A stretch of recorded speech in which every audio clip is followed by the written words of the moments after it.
sa ex.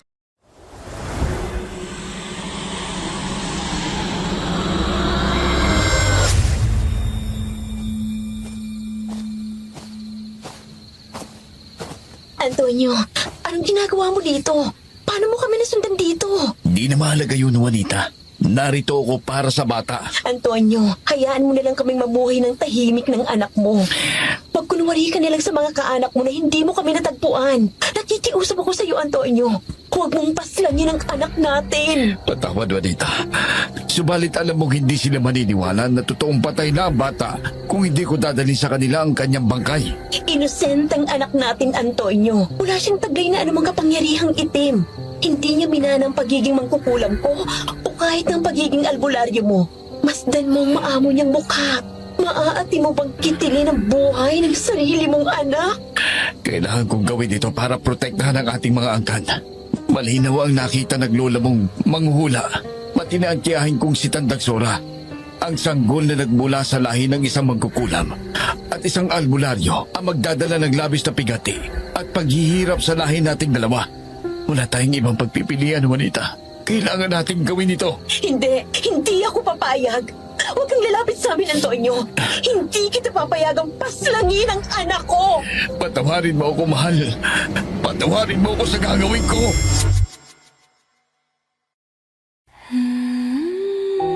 Dear Miss Amy, minahal ko siya kahit siya'y aswang. Dear Miss Amy, pag-ibig ba ito o sumpa? Dear Miss Amy, natatakot ako sa kanyang lihim.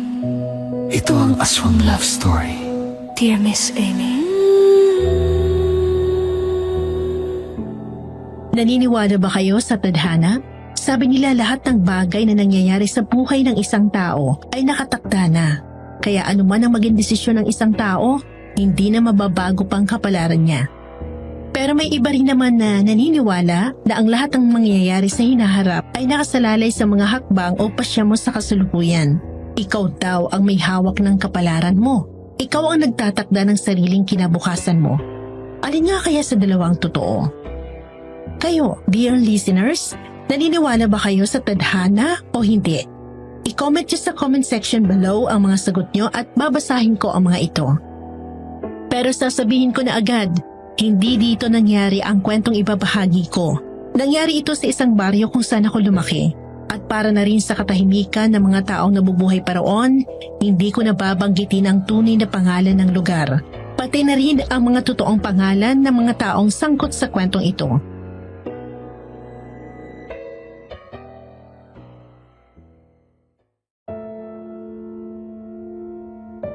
Bago natin simulan ng kwento, check nyo na ang bago naming channel na Love Story, Miss and Mr. Love. Siguradong kikiligin kayo sa mga kwento, mapapangiti, at may mga aral pang mapupulot sa bawat episode. Perfect pang relax habang nakikinig. Kaya sama na kayo at ma-inlove sa mga kwento namin. Makikita ang link sa pinned comment sa upload natin na to. Subscribe na kayo. Huwag niyong kakalimutan ha, Miss and Mr. Tagalog Love Story.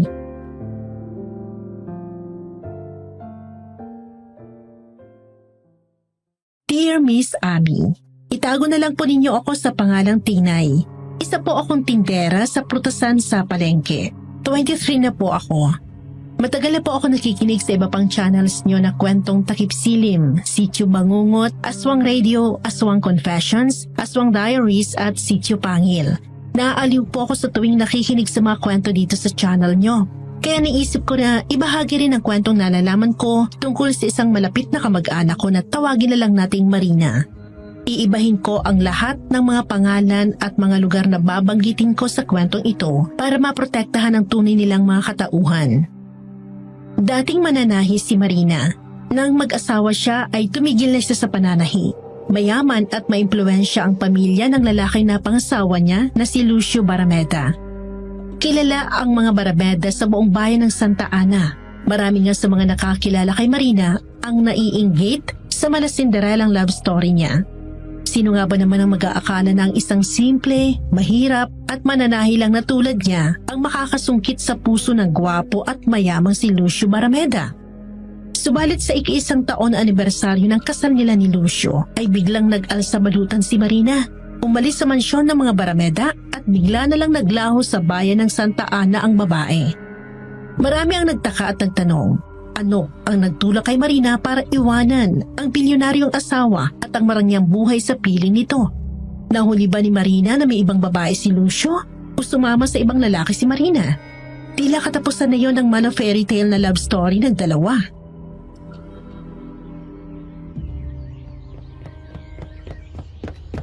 Lucio! Lucio, may sasabihin ako sa'yo, mahal ko!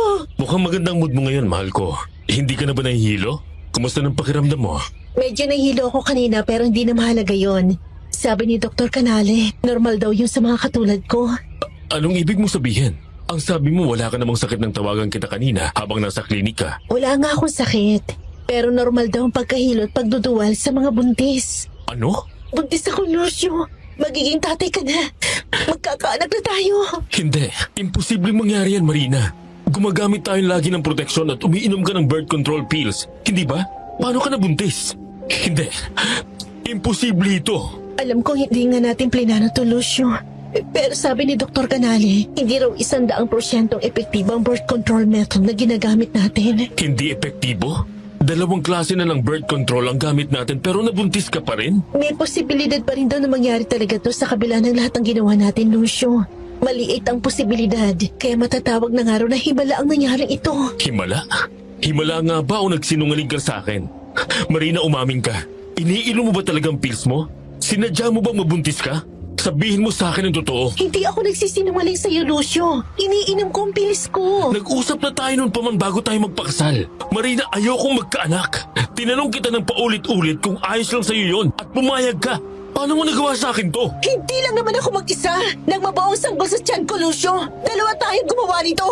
Alam ko hindi ito kasama sa mga plano natin pero narito na anak natin. Huwag mo sabihin sa akin gusto mo ipalaglag ko to? Hindi kita mapapatawad kapag sinabi mo yan, Lucio. Saan ka pupunta? Bumalik ka dito, nag-uusap pa tayo. Kailangan ko mag-isip, Marina. Ayoko munang makita ka. Sa ibang kwarto muna ako matutulog. Lucio! Kahit katiting ba, hindi ka natutuwa magkakaanak na tayo? Kung alam ko lang na itong mangyayari, hindi na sana kita pinakasalan pa, Marina.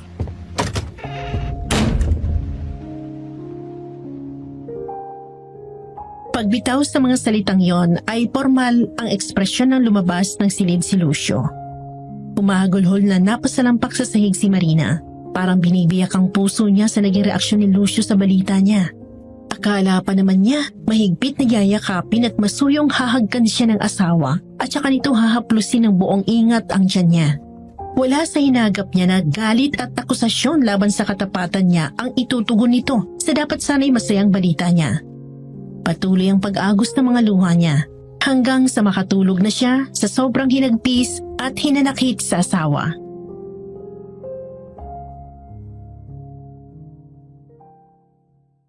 Nang magmulat ng mga mata si Marina ay madilim ang buong paligid.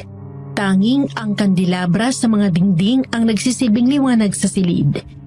Napakunot noo siya, hindi pamilyar sa kanyang silid na kinaroroonan niya. Parang may maliliit at patong-patong na kabaong sa dulo ng silid. Bigla siya nakarinig ng iyak ng sanggol mula sa loob ng mga kabaong. May buhay na mga sanggol sa loob nun. Humihingi ng tulong ang mga sanggol. Umakbang siya palapit sa mga kabaong pero parang may malakas na puwersang humahatak sa kanya palayo roon. Pilit niyang iginalaw ang kanang kamay para subukang abutin ang mga kabaong. Ililigtas niya ang mga sanggol. Tinatawag siya ng mga ito. Humihingi ng tulong mula sa kanya.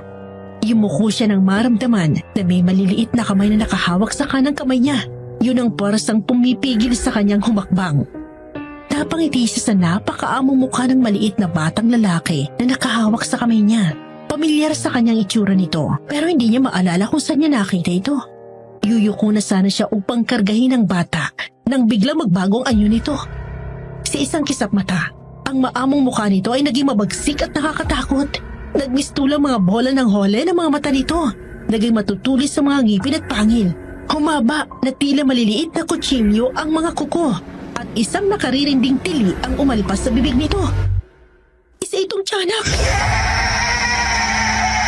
Malakas na napasigaw si Marina. Kasabay ng pagsigaw niya ay ang paglundag ng tiyanak sa kanya. Kinagat nito ang tiyan niya. Wag! Wag! Bitawan mo ako! Tulong! Marina! Marina! Gumising ka! Binabangungot ka, Marina! Lucio, Binabangungot ka. Akala ko ay kung ano lang nangyari sa'yo. Umalingaw mo sa buong mansyon ang lakas ng sigaw mo. Nasa terrace kami ni Mario nang marinig ka namin. Ano bang nangyayari sa'yo, Marina? Bakit sa sahig ka natutulog? ang mga bata. Kailangan ko iligtas sa mga bata, Lucio. Sa panaginip ko, may maliliit na kabaong, mga kabaong na mga sanggol. May isang batang lumapit sa akin, hinawakan ng kamay ko tapos naging tiyanak siya. Kinagat niya ang tiyan ko. Panaginip lang yun, Marina. Pagod na pagod ka siguro kaya ka binabangungot. Halika na, maiga ka na sa kama. Magpapalit muna ako ng pantulog. Basang-basa sa pawis ang damit ko. Sige, ikukuha kita ng tubig sa kusina.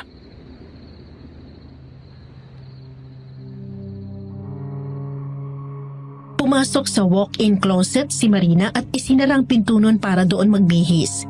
Umakbang naman palabas ng master's bedroom sina Mario at Lucio.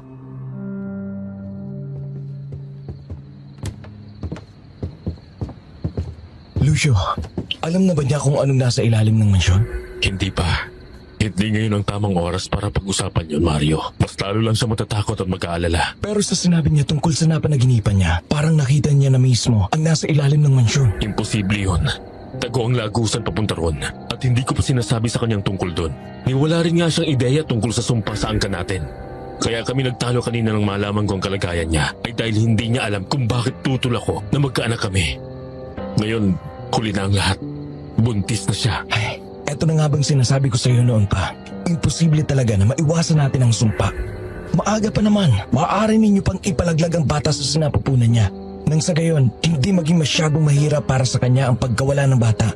Hindi siya papayag na gawin yun. Hindi mo naman kailangang ipaalam sa kanya. May mga gamot at tsaa na pwede mong palihim na ipainom sa kanya tulad ng ginagawa ni Chudario sa asawa niya noon. Ganun lang ba kadali talaga yun, Mario? Anak ko rin ang nasa sinapupunan ni Marina. Dugot laman ko. Hindi ko maisip kung bakit kailangan ako mismo ang dapat pumutol sa buhay niya para lang maiwasan ang sumpa. Hanggang kailan natin kailangan pagbayaran ang kasalanan ng ninuno natin, Mario? Wala na tayong magagawa pa, Lucio. Ito ng kapalaran ng angka natin. Tatagan mo na lang ang loob mo. Babalik na ako sa kwarto ko. Puntahan mo ng asawa mo. Kausapin mo siya. Sikapin mong ipaunawa sa kanya kung bakit hindi maaaring mabuhay ang panganay ninyong anak.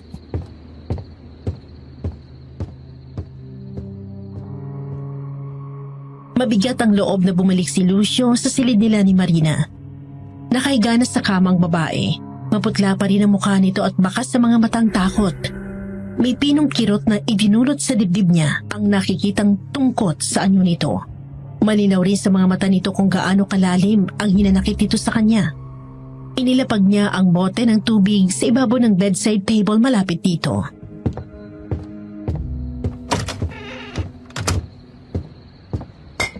Pwede bang dito ka muna sa tabi ko? Natatakot kasi ako eh. Kahit hanggang makatulog lang ako. Hindi ako aalis buong magdamag, Marina. Dito ako matutulog sa tabi mo. Wala kang dapat ikatakot.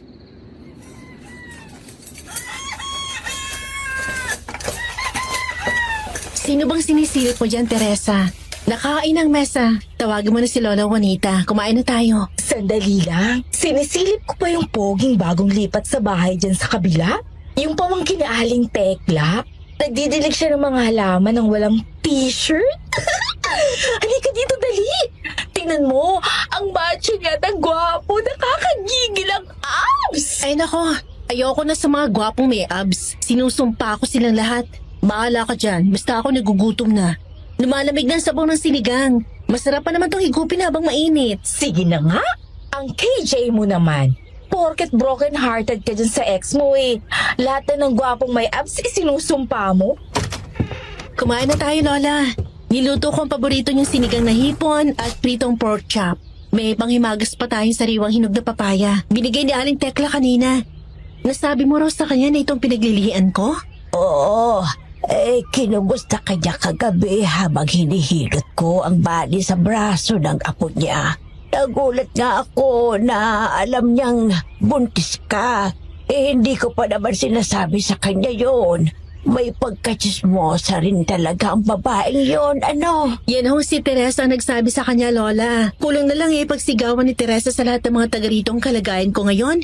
Kung si Aling Tekla Reyna ng mga chismosa, to si Teresa naman ang prinsesa nila. Sobrang daldal. Sorry na, hindi ko lang kasi mapigilan na ipagyabang na magiging tita na ako. Pareho tayong solong anak kaya wala nang iba pang pagkakataon na magiging tita ako. Kung hindi sa magiging anak mo, excited lang ako sa pagdating ng baby mo. Halata ako nga.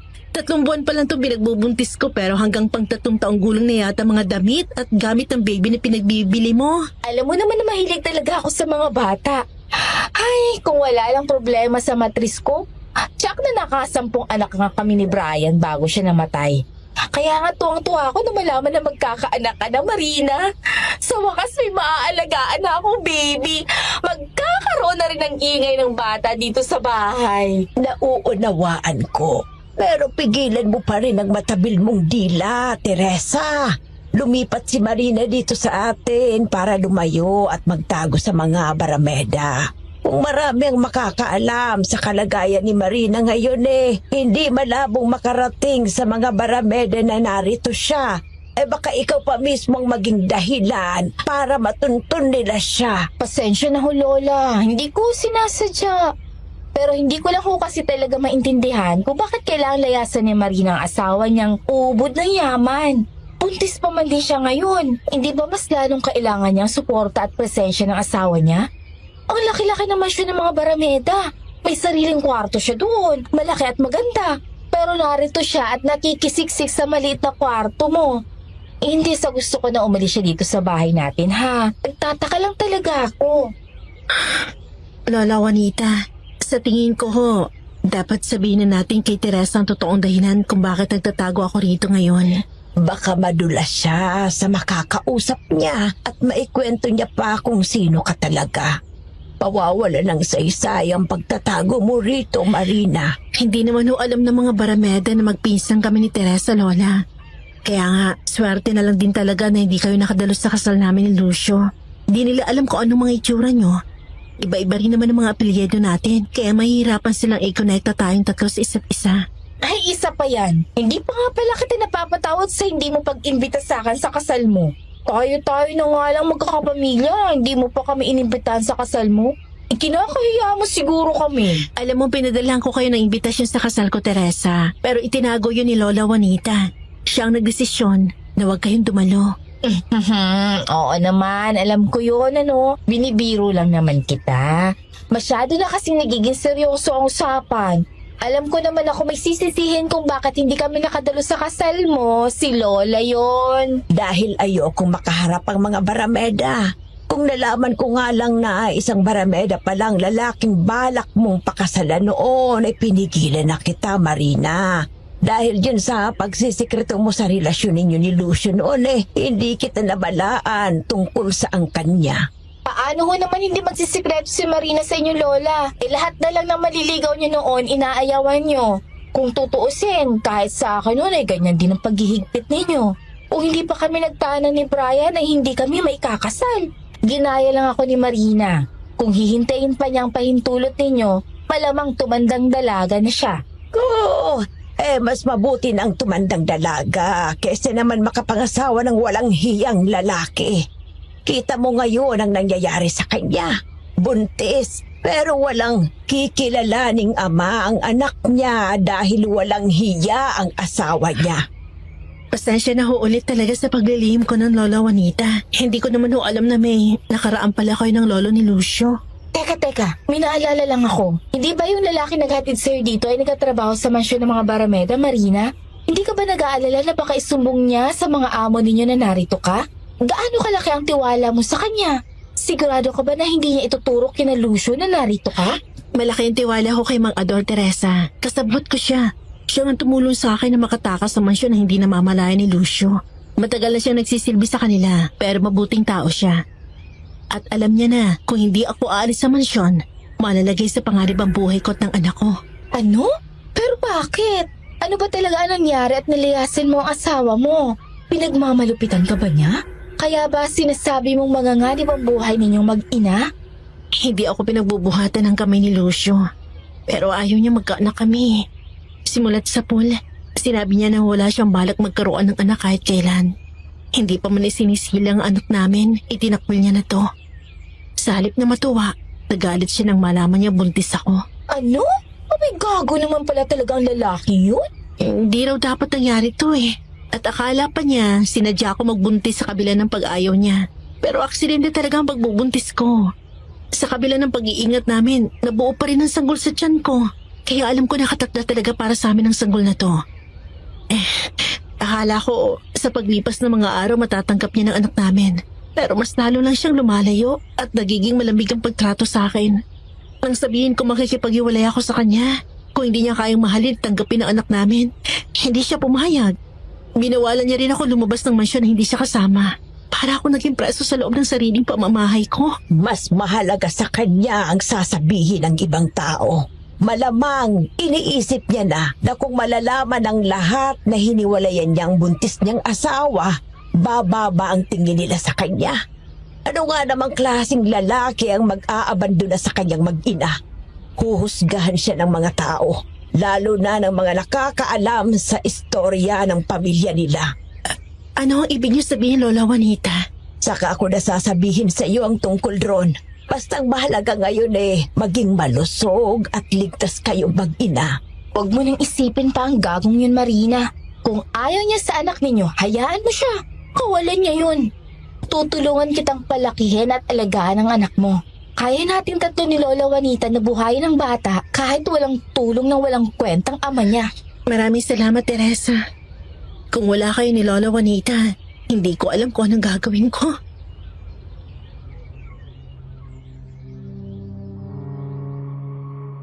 Dating driver at bodyguard sa isang mayamang pamilya sa Maynila si Oliver. Pero nawalan siya ng trabaho nang mag-migrate sa London ang buong pamilya na pinagsisilbihan niya. Kasunod ng pagkawala ng trabaho niya ay biglang nasunog ang inuupahan niya. Kaya lahat ng mga naipundar niya ay natupok ng apoy. Ang tanging naisalba niya lang ay ang damit na suot niya at ang lumang photo album na naglalaman ng mga lumang litrato ng mga magulang niya. Wala na siyang iba pang pamilya maliban kay Tio Ador, ang pinsan ng yumaong ama niya. Nakatira sa isang probinsya sa Visayas si Tio Ador. Biyudo na ito at walang anak. Nang malaman nito ang sinapit niya ay agad siyang inalok nito na tumira sa bahay nito. Naghahanap ng bagong driver at bodyguard ang mayamang amo ni Tio Ador, kaya siya ang inirekomenda nito. Pakiramdam ni Oliver, sagot sa lahat ng kanyang panalangin si Tio Ador. Wala siyang kaalam-alam na ito rin palang magiging meet siya ng pinaka nakakakilabot na pangyayari sa buhay niya.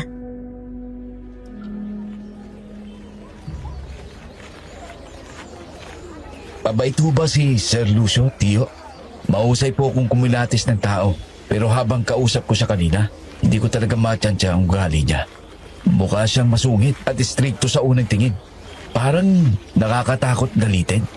Ang kapal pa ng balbas at bigote niya, kaya hindi ko makita ang buong ekspresyon niya kanina. Hindi ko nga gaanong napansin na nagbibiro na pala siya nung patapos na ang pag-interview niya sa akin. Si Sir Lucio, tahimik lang sa una yon, pero malabiro rin yon. Medyo masungit lang yon kapag may ginawa kang mali. Siya at ang asawa niya ang ipagmamaneho mo at babantayan. Siya lang ang pakikinggan mo kahit ano pang sabihin o iutos sa'yo ng ibang nakatira sa mansyon. Sino-sino ho ba ang ibang mga nakatira pa doon sa mansyon? Marami silang nakatira doon.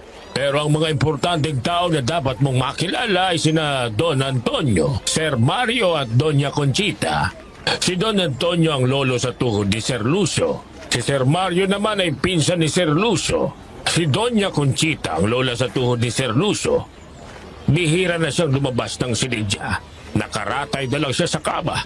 May 15 pang malalayo silang kamag-anak na nakatira sa mansyon. Marami ho pala silang nakatira doon. Kung sa bagay, napakalaki ng mansyon. Akala ko nga ho ay palasyo yun nung una ko makita. Oo, marami talaga sila doon. Si Sir Lucio ang pinakabata sa kanila. Pero siya ang itinuturing na pinuno ng pamilya nila. Kaya huwag kang matatakot sa iba pa niyang kapamilya. Basta kakampi mo si Sir Lucio, hindi ka basta-basta mapapaali sa trabaho. Siguraduhin mo lang na si Sir Lucio lang ang susundin mo. Siya lang ang boss nating lahat. Minsan ang iba niyang kamag-anak ay naghahari-harian o kaya nagre-reyna-reynahan sa masyon kapag wala ron si Sir Lucio. May mga mata pobre at mga masasamang ugali pa na kung tratuhin ang mga tauhan sa mansyon ay parang alipin. Isumbong mo lang sa akin o kaya kay Sir Lucio kapag minaltrato ka nila. Takot silang lahat kay Sir Lucio. Naintindihan ko. Matagal na rin ba kayo nagsisilbi sa kanila, Tio Ador? Oo, buhay pa nga man ni Sir Lucio na si Sir Augusto ay nagtatrabaho na ako sa mga barameda. Malaki ang utang na loob ko kay Sir Augusto kaya kahit namatay na siya ay hindi ko iniwan ang posisyon ko bilang mayordomo sa mansyon. Ibinili niya sa akin na bantayan at alalayan ko si Sir Lucio. Para na rin ho palang anak ninyo si Sir Lucio, ano? Parang ganun na nga.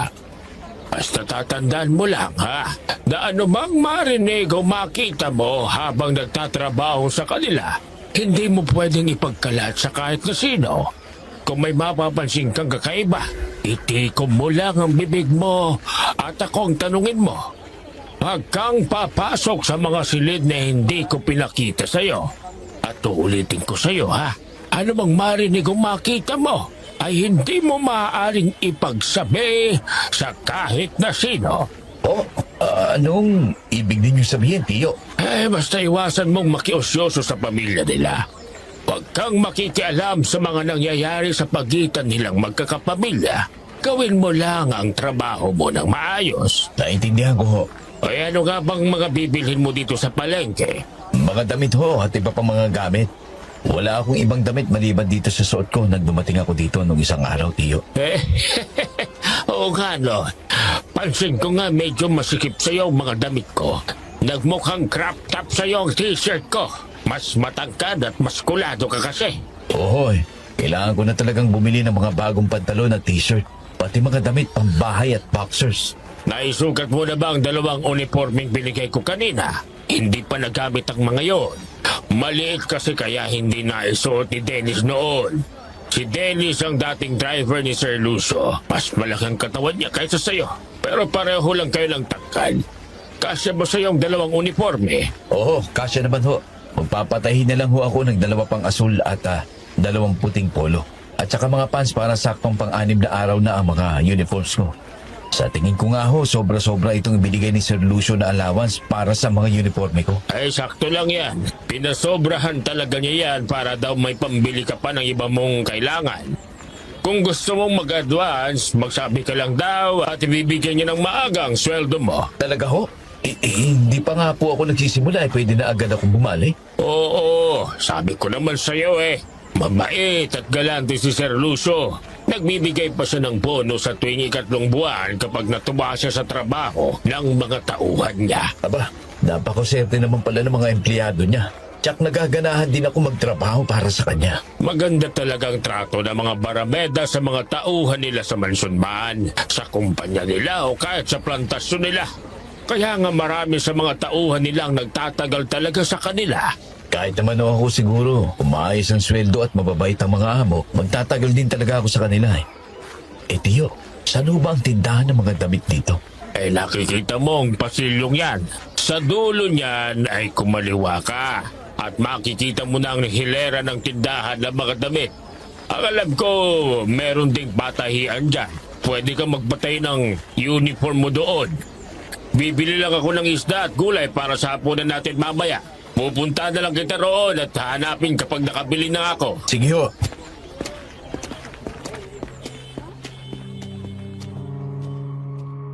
Nang mahanap ni Oliver ang tindahan na tinutukoy ni Tio Ador, ay agad siyang pumili sa mga nakasabit na t-shirts at pantalon. Wala siyang nakikitang tindera sa harapan, pero dinig niya ang pag-uusap ng dalawang babae sa bandang likod ng mga estante. Malakas at nakakahawa ang tawa ng isa sa dalawang babae kaya pati siya napangiti.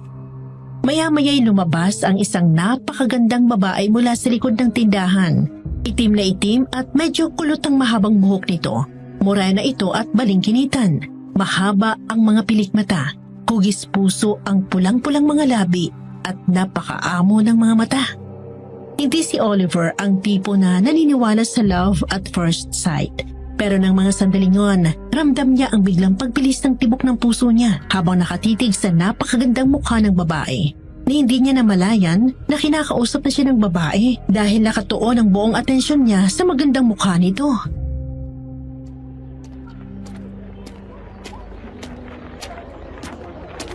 Sir?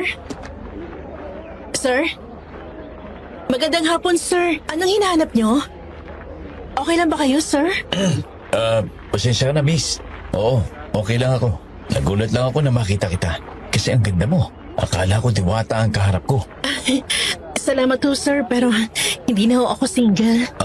Sayang. Huli na pala ako. Sana noong pa kita nakilala. Maalas naman. May gusto ho ba kayong bilhin, sir? Oo, miss eh. Kukunin ko itong 5 t-shirt na ito tsaka itong 2 pantalon na ito. Naghanap din ako ng mga sandot shorts. May mga tuwalya at medyas din ba kayong binibenta? Oo, sir. Meron kami ng lahat ng mga yan.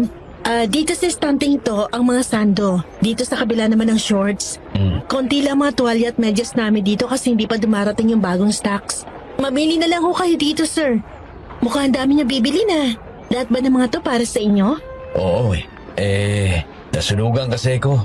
Natupok ng apoy lahat ng mga damit ko at gamit ko. Itong suot ko nga lang ngayon ang hiniram ko sa tiyuhin ko eh. Ay, ganun ba? Grabe naman pala nangyari sa inyo. Buti nakaligtas kayo. Oo, sa awa ng Diyos, nagising ako bago pa tuluyang mapuno ng usok ang kwarto ko. Lumundag ako palabas ng bintana namin. Yung photo album lang ng mga magulang kong nadampot ko. Pati itong cellphone, wallets ko at ID ko. Wala na. Nagsisimula ka pala ulit mula sa wala. Kawawa ka naman. Sige, bibigyan na lang kita ng malaking discount sa mga bibilin mo. Hindi na kailangan, miss. Ano nga pa ng pangalan mo? Ako si Oliver. Oliver na lang itawag mo sa akin. Huwag mo sir. Ako si Marina. Marami ka naman bibilihin, kaya ayos lang na bigyan kita ng malaking discount. Hindi na talaga kailangan, Marina. Baka mapagalitan ka pa ng may-ari nitong tindahan kung bibigyan mo pa ako ng malaking discounts. May bagong trabaho naman ako ngayon at mabait naman yung amo ko. Binigyan niya naman ako ng malaking allowance para sa mga kailangan ko.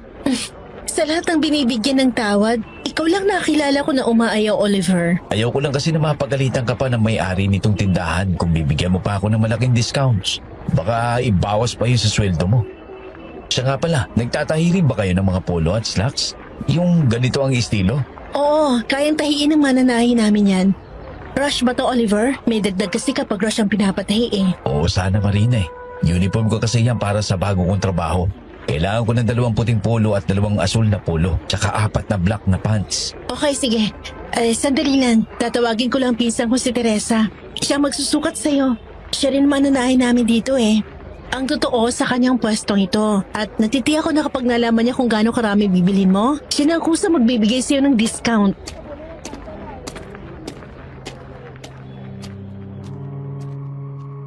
Nagtungo sa likod ng tindahan si Marina at paglabas nito, kasama na nito ang isa pang babae. Maganda at mestiza naman ang pinsan ni Marina.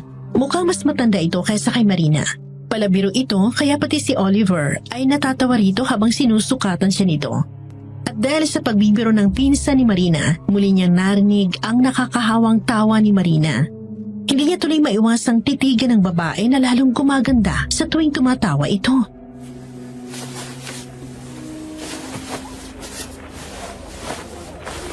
Uy, Mr. Pogi, hinay-hinay naman sa pagtitig sa pinsan ko. Baka malusaw na siya niyan. Ano nga pala pangalan mo, Mr. Pogi? Alam ko na sukat ng katawan mo. Hindi ko pa nga lang alam ko anong pangalan mo. Ako nga pala si Teresa. Ako si Oliver. Nabanggit nga ni Marina na Teresa ang pangalan mo. Nagagandahan ka sa pinsan ko, ano? Kung makatitig ko sa kanya, parang mawawala siya kapag pumikit ka. Teresa, tigilan mo na ang panunukso kay Oliver. Pasensya na Marina, napatitig naman ako sa iyo. Nagtataka lang ako kasi hindi kayo magkahawig ni Teresa. Sus, palusot ka pa dyan. Nagtataka ka ba kung bakit morena siya at mistisa naman ako? Parang gano'n na nga. Pareho kayong maganda siyempre pero parang hindi kayo magkamag-anak. Hindi naman kasi kami magpinsan talaga sa dugo. Inampun lang ng lola namin ang mga nanay namin, kaya itinuturing na namin ang isa't isa na pinsan. Ganun ba? Oo, kaya hindi talaga kami magkahawig. Pero tama ka, pareho kami maganda, hindi ba? Oo naman. Sa Biyernes, makukuha mo na ito mga pinapatahin mo. Okay, magbabahid na ako ng buo. Kahit kalahati lang muna, para yung kalahati, sa Biyernes na pagkuha mo sa mga pinatahin mo. O sige, sa Biyernes ba? Kayo pa rin ba ang tindera dito? Hindi ka rin masyadong halata, no, Oliver? Kunwari ka pa na dalawa kami gusto mong makita ulit sa Biyernes. Kahit na alam ko namang si Marie na lang talaga ang gusto mong makita. Huwag kang mag-alala. Nandito pa rin siya sa Biyernes. At kung gusto mo siya makita araw-araw, abay, araw-araw ka rin bumili dito sa amin. Teresa! Tangalata ba ako? Pero gusto ko mang araw-arawin ang pagpunta dito, hindi pwede. Kasi hindi na raw siya single. Ayoko namang makasira ng relasyon at hindi naman ako mga-agaw. Malapit na siya maging single ulit. Huwag kang mag-alala. Ah, talaga? Komplikado ang sitwasyon ko, Oliver. Huwag mo nalang pansinin niyo si Teresa. Palabiro lang talaga yan. Oh, eto na mga damit mo. Tsaka itong resibo. Maraming salamat. Sige, maraming salamat din. Babalik na lang ako sa Biyernes. Bye. Bye-bye! Grabe ka naman, Marina. Kulang na lang, itaboy mo yung tao. Kawawa naman. Mukhang napahiya kaya nagmamadaling umalis na. Ano ka ba, Teresa? Bakit tinutukso mo ako dun sa customer natin? Alam mo naman may asawa na ako at hindi lang yung buntis pa ako. Hindi nakakatuwang ginawa mo. Inuuto ko lang si Pogi. Ano ka ba? Mukhang na love at first sight kasi siya sa'yo. Kapag bumalik siya, tiyak na mas marami ang bibilihin niya kung sa isip niya may pag-asa siyang ligawan ka. Saka hello, iwalay naman talaga kayo ni Lucio. Hindi ba? Ewan ko, hindi ko alam. Pero hindi yun ang punto eh. Huwag mo ako itukso sa kung sino-sino. Hindi magandang tingnan. Teka, ano ibig mo sabihin ewan mo? Naku ha, Marina. Huwag mong sabihin sa akin na gusto mo pa rin balikan ng gagong ex mo ha. Alalahanin mo ang dahilan kung bakit nilayasan mo siya. Ayaw niya sa anak ninyo. Hindi pa isinisilang ang baby niyo ay itinakwilan niya. Alam ko yun, Teresa. At hindi ko naman sinabi may balak akong bumalik sa kanya eh. Kung papipiliin ako sa pagitan ng anak ko at ni Lucio, syempre anak ko pipiliin ko. Pero hindi rin naman ganun kadaling kalimutan ng damdamin ko para kay Lucio. Mahal na mahal ko siya at alam ko mahal niya rin ako. Kaya nga nahihirapan akong tanggapin na ayaw niya sa anak namin eh. Magulo pang isip ko ngayon at mabigat ang kalooban ko. Hindi ako interesado sa bagong relasyon. Naiintindihan ko. Pasensya na. Gusto ko lang sana na makabenta tayo ng marami. Kaya inuuto ko yung si Oliver. Hindi ko na yun uulitin. Akin na nga yung listahan ng measurements niya at nang masukat ko ng mga telang gagamitin. Gusto mo bang tulungan kitang tahiin ng mga yan? Sige, para mas mabilis natin matapos to. Pero Marina, aminin mo, gwapo at macho talaga yung si Oliver, no? Kung wala lang Lucio na dumating sa buhay mo at kung hindi ka buntis ngayon, bagay na bagay kayo. Ewan ko sa'yo, Teresa. Ang hilig mo sa gwapo. Hindi naman porket gwapo sigurado ng matino. Kung sa bagay, kaya nga si Brian ang pinakasilan ko. Hindi siya gwapo, pero matino naman. At talagang naging tapat at maalagang asawa sa akin nung nabubuhay pa siya. Oo nga eh. Nakakaingit ka. Kahit maaga na wala si Brian, sigurado ko naman na minahal ka niya ng buong buo. Oo nga.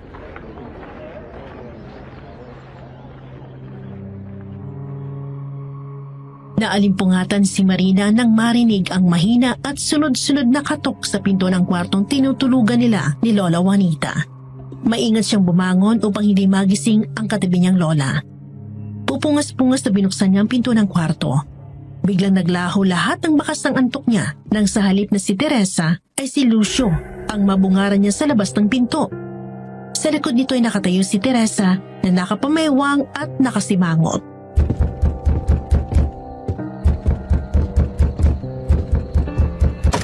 Lucio, anong ginagawa mo dito?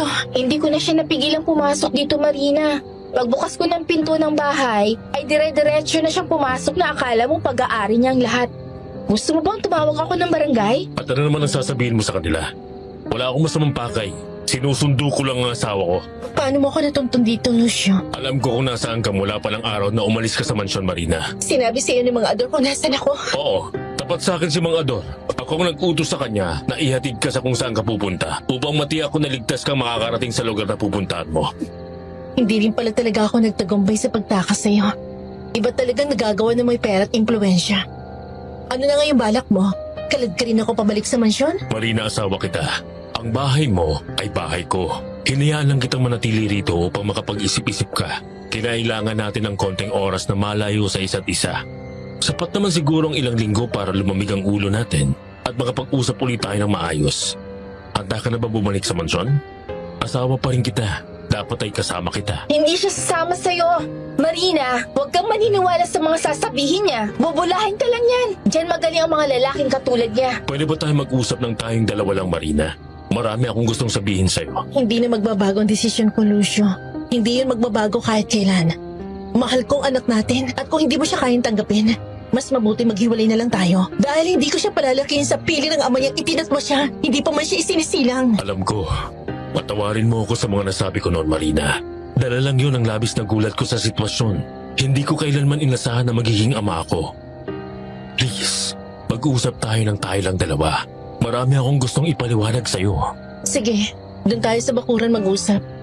Teresa, doon lang kami sa labas mag-uusap. Sige, pero maghihintay ako rito sa sala. Kapag pinilit kayong sumama pabalik sa mansyon, sumigaw ka lang. Makakatikim talaga siya sa akin kapag sinaktan ka niya. Hindi ko sasaktan ang asawa ko, Teresa. Talaga? Sa nakikita ko, sinaktan mo na siya sa ginawa mong pagtanggi sa anak ninyo.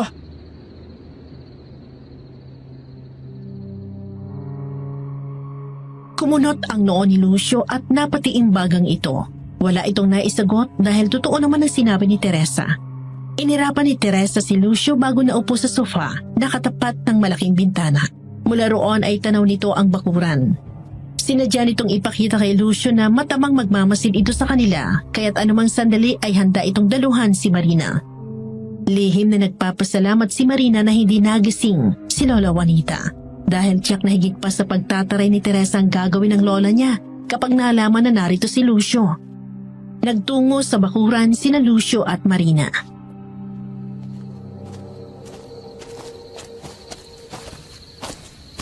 Pasensya ka na kung hating gabi na inistorbo kong pagtulog nyo. Hindi ko na kasi kaya pang lumipas ang isang gabi na wala ka sa tabi ko. Ilang linggo na akong hindi makakatulog dahil sa pangungulila sa'yo.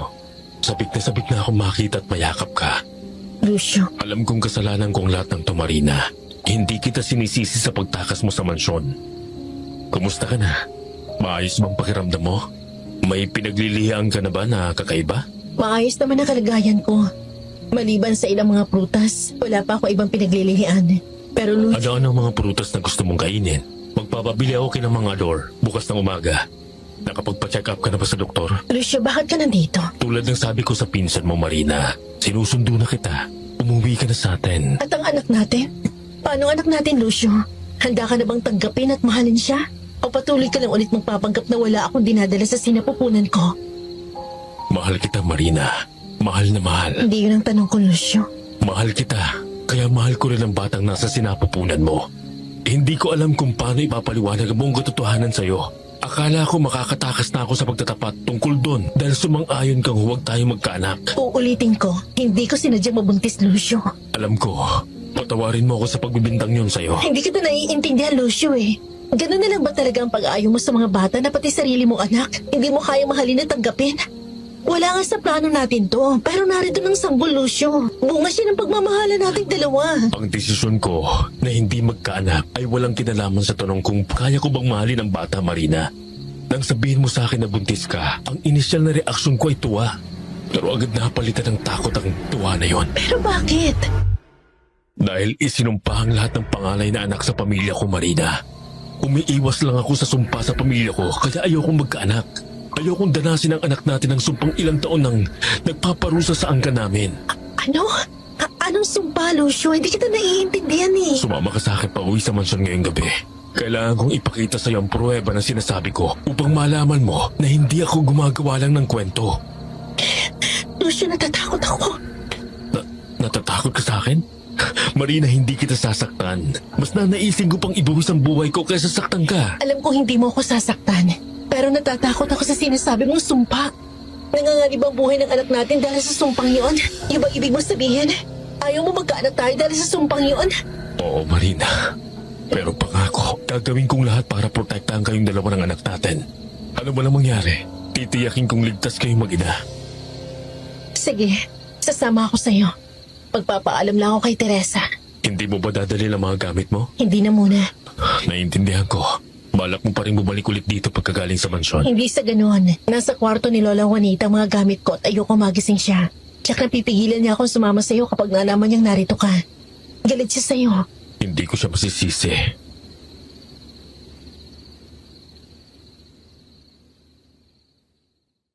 Sa bawat hakbang ni Lucio at Marina pababa sa batong hagdan patungo sa ilalim ng mansyon, ay mas bumibilis ang tibok ng puso ni Marina na hindi niya alam na meron palang sikretong lagusan sa ilalim ng higanteng statwa ng leon na nasa gitna ng malaking hardin. Nagulat siya nang pindutin ni Lucio ang isa sa mga pangil ng leon at bumukas ang nakatagong pinto sa ilalim ng statwa. Anito'y naroon ang mga sagot sa tanong niya tungkol sa sumpa sa pamilya nito. Malamlam ang mga ilong na tumatanglaw sa batong hagdan na tila walang katapusan. Nang sa wakas ay marating nila ang paanan ng hagdan, ay agad na napasinghap siya sa gulat at takot. Sapagkat nang buksan ni Lucio ang mga ilaw, bumungad sa kanya ang hile-hilerang mga simentadong puntod. Isang lihim na mausoleum ang nasa ilalim ng mansyon. Pero ang higit na nakapagpahindik sa kanya ay ang maliliit na kabao sa dulong bahagi ng mausoleum. Yun ang napanaginipan niya.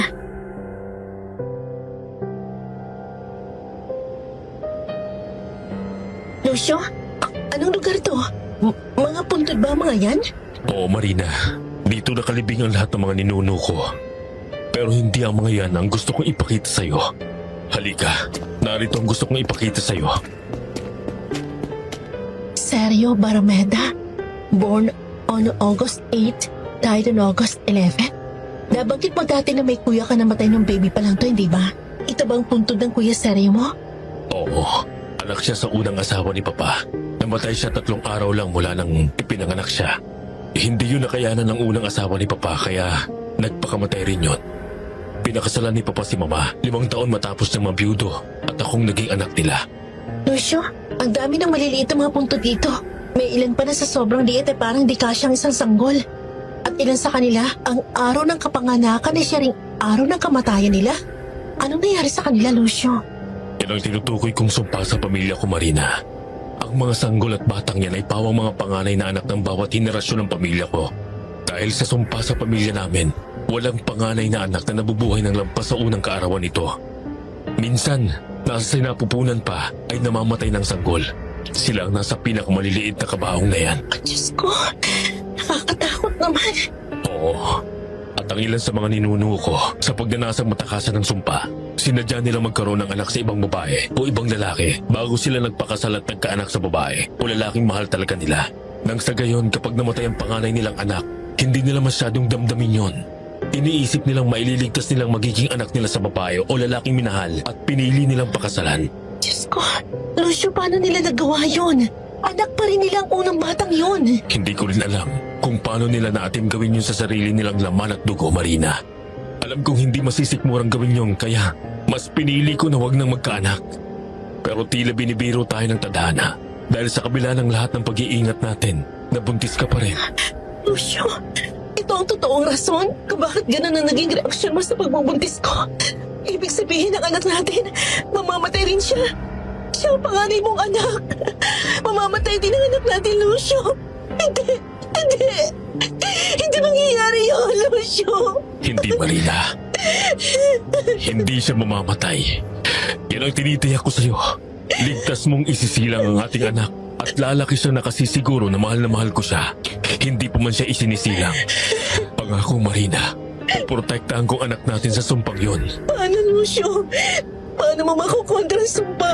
Kung may paraan talaga para makontra yun, bakit ang dami pa rin namatay ng mga sanggol at mata sa angkan mo? Akong bahala, Marina. Pagtiwala ka lang sa akin. Lucio, natatakot ako para sa anak natin. Hindi ko makakayanan kung may mangyayari masama sa kanya.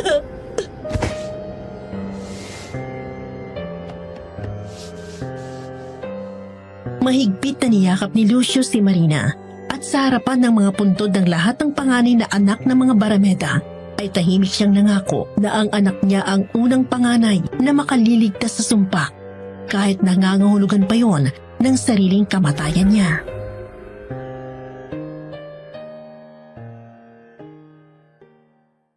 Maagang dumating si Oliver sa mansyon para sa unang araw ng trabaho niya. Sinamahan siya ni Mang Ador sa patio kung saan nag-aalmusal ang buong pamilya Barameda. Pinakilala siya ni Mang Ador sa mga naroon at nagulat siya nang makita ang pamilyar na mukha ng babaeng magdamag na laman ng isipan niya.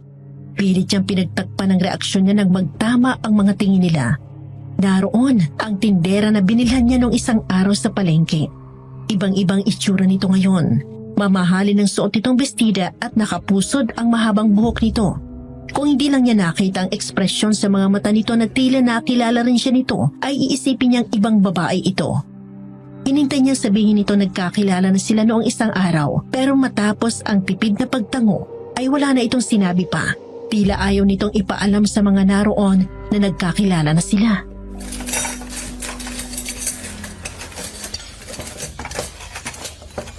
Sumabay ka na mag-almusal kina mga Ador Oliver. Aalis tayo mamayang alas 9. Pupunta tayo sa klinik para sa prenatal check-up ni Marina. Sige ho, sir. Mukhang magkakaproblema ka na naman sa bagong driver na kinuha mo, Lucio. Hindi niya maialis ang titig niya sa asawa mo. Baka katulad rin ni Dennis yan na ma-obsess na naman kay Marina at pagtangkaan na namang agawin ng asawa mo sa'yo. Sabi ko naman sa'yo, si Kevin na lang ang kunin mong bagong driver at bodyguard. Kilala kong pamilya niya. Iyak kong mapagkakatiwalaan siya. Tingnan mong kinuha mong kapalit ni Dennis. Halatang may gusto sa asawa mo. Ni hindi man lang itinago ang reaksyon niya pagkakita kay Marina. Magandang asawa ko, kaya natural lang na ganoon ang magiging reaksyon niya. Pamangkin ni Mang Ador si Oliver, kaya sigurado ako na matino at mapagkakatiwalaan siya, Mario. Kung hindi ay hindi ko siya kukunin bilang driver at bodyguard ni Marina. Sigurado akong hindi niya gagawin ang ginawa ni Dennis.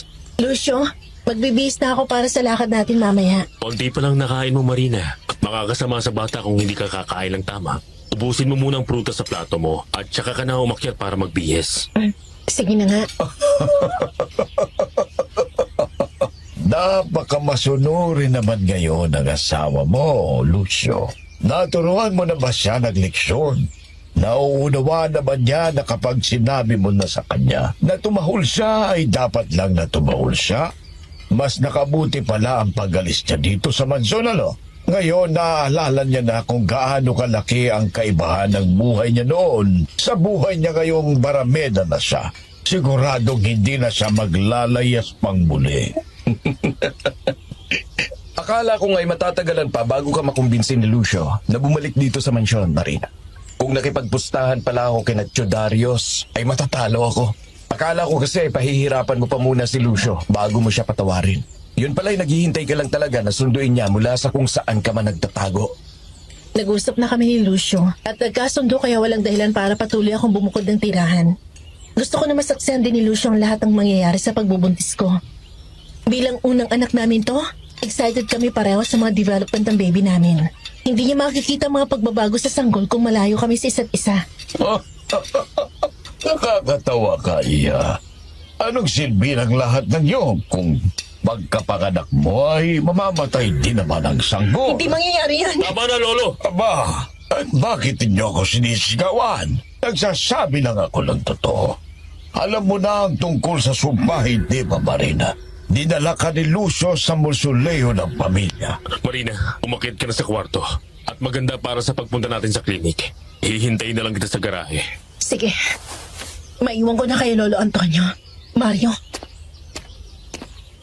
Ayokong marinig ni Marina ang kahit na ano tungkol sa sumpa, Lolo Antonio. Hindi ko naiintindihan. Alam na niyang imposibleng mabuhay ang sanggol na dinadala niya, hindi ba? Akala ko ba'y sinabi mo na sa kanya ang tungkol roon? O iba ang sinabi mo sa kanya para kumbinsin siyang bumalik dito sa mansyon? Nagsinungaling ka sa asawa mo, Lucio. Ang tanging sinabi ko lang sa kanya ay ang tungkol sa pagkamatay ng mga panganay na anak sa pamilya natin. Hindi ko sinabi sa kanya na mismong mga ama ng mga sanggol na yun ang pumatay sa kanila. Bakit hindi? Natatakot ka ba na iwanan kanya ng tuluyan kapag nalaman niya kung anong klase ng halimaw ang pamilya natin? Kung sa bagay, malabo ngang patawarin ka niya kapag nalaman niyang ikaw mismo ang dapat na pumatay sa panganay na anak ninyo upang hindi matupad ang sumpa ni Juanita sa angka natin. Kahit na anong pagsusumamo mo ay hindi ka niya patatawarin. Sinabi ko naman sa iyo noon, dapat ay nag-anak ka muna sa ibang babae bago ka nagpakasal sa babaeng talagang gusto mo. Wala akong balak na gayahin ang ginawa mo, Mario. Hindi ko papatayin ang anak ko. Ano? Hangal ka ba, Lucio? Kapag hinayaan mo mabuhay ang bata ng higit sa 1 taon, ay magiging aswang ka tulad ng lolo Juancho mo. Mahigit 20 biyembro ng angkan natin ang pinaslang niya bago sa tuluyang nagapi. Halos maubos ang angkan natin sa ilalim ng mga kamay niya kahit tag-iisa lang siya. Kung hindi ko pa ginamit na pahay ng anak niya para mahuli siya, hindi namin siya matatalo at mapapaslang. Yun ba ang gusto mo mangyari sa iyo? Ang maging aswang na walang kinikilala at ang tingin sa lahat ay pagkain? Narinig ko ng lahat ng bersyon ng kwentong yun mula sa iba't ibang nakasaksi sa nangyari kay Lolo Wancho. Yun ang ginawa ko nitong nakalipas na mga linggo. Hinanap ko lahat ng mga kamag-anak natin na nakakaalam sa nangyari at inusisa ko sila lahat ng nasaksiyan nila.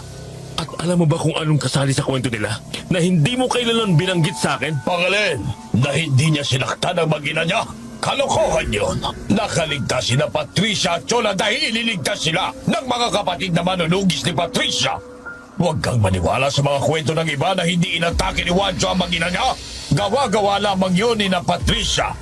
Wala na sa sariling katinuan si Wancho ng mga oras na yon. Hindi na siya nakakakilala ng kahit sino. Maging kaming mga kapatid niya ay inatake niya. Isa siyang halimaw na lahat ay inatake. Isang aswang na dapat lang patayin. Handa akong tanggapin ang kapalaran na yun, Lolo Antonio. Handa akong maging aswang kung ang kapalit nyo ay buhay ng magiging anak ko. Hangal! Isa ka talagang hangal! Lumayas ka sa harapan ko! Baka hindi ako makapagpigil, ay ikuktok ko sa ulo mo ang bastong ko! Seryoso ka ba talaga sa pinaplano mo, Lucio? Handa kang tanggapin ang sumpa ng pagiging aswang para mo na rin kinitil ang sarili mong buhay.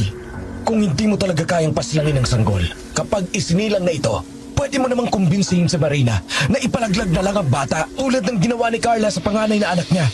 Hindi pa buo at tunay na tao yon sa sinapupunan ni Marina. May oras pa. Marami pang pagkakataon para magkaroon kayo ng ibang anak ni Marina. Pero kung magiging aswang ka na, tsak napapaslangin ka ng buong angka natin. Minsan, iniisip ko kung si Lolo Wancho na naging aswang nga bang tunay na halimaw? O ang lahat ng mga kapamilya natin na kusang pinaslang ang mga anak nila. Masagip lang ang sarili nilang buhay, Mario. Ginawa namin yon dahil ayaw namin maging aswang, Lucio. Mas marami kaming mapapatay kung naging aswang na kami kesa sa pagsasakripisyo ng iisang buhay. Wala kang karapatang husgan kami. Akala mo ba mas mabuting tao ka sa gagawin mo? Paano kung sa huli ay ikaw pa rin mismo ang pumaslang sa mag-ina mo? Dahil isa ka ng aswang, mawawala ng silbi ang pagsasakripisyo mo sa sariling buhay mo kung mamamatay pa rin sila sa huli. Isang inosenteng buhay ang gusto niyong paslangin ko? Hindi niyo ba naisip na baka kaya hindi maputol-putol ang sumpa sa angka na to ay dahil sa dami ng inosenteng buhay na pinaslang ng pamilya natin? Wala man lang bang ni isang nakaisip na bago pa maging aswang ang isang barameda ay maaari na nilang patayin ito? May isang taong palugit na binigay ang sumpa bago tuluyang maging aswang ang isang barameda. Mahaba ng panahon yun para mapaslang tayo habang hindi pa tayo aswang. Ano bang binabalak mong gawin? Magpapakamatay ka, Lucio! Lucio! Lucio, bumalik ka dito! Hindi pa tayo tapos mag-usap! Lucio!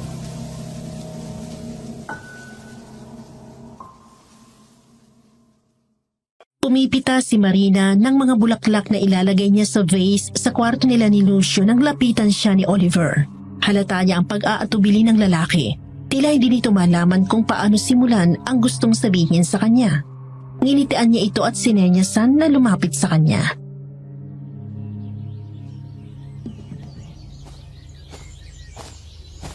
Magandang umaga, Oliver. May kailangan ka ba? Magandang umaga rin, Ma'am Marina. Hindi ko alam kung paano ako magsisimula. Uunahan na kita. Pasensya na kung hindi kita pinansin kahapon ng umaga. Nagulat ako na makita kita eh. Dito ka pala sa mansyon nagtatrabaho. Hindi ko inaasahan na makita ka dito. Nagulat nga rin ako nang makita kita. Akala ko ay tindera ka lang sa palengke. Ikaw pala ang asawa ng bagong amo ko. Hindi lang yun. Ikaw pala ang isa sa mga amo ko mismo. Pasensya na sa mga kapangasan ko noong unang nakita tayo.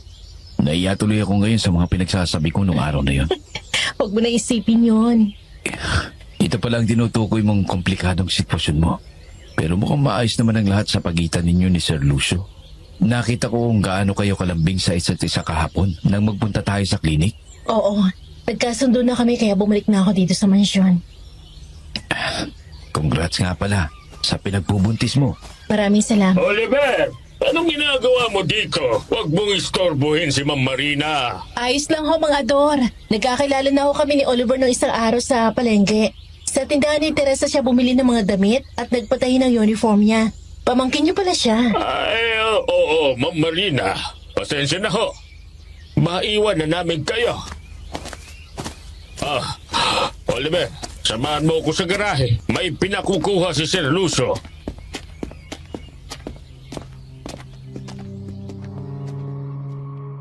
Magkasamang lumakad patungo sa garahe ang magtiyo. Nang matiyak na nakalayo na sila sa hardin at walang ibang makakarinig sa kanila, ay agad sinermo na ni Mang Ador si Oliver.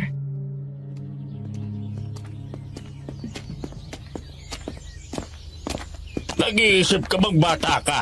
Bakit nakikipaglapit ka kay Ma'am Marina?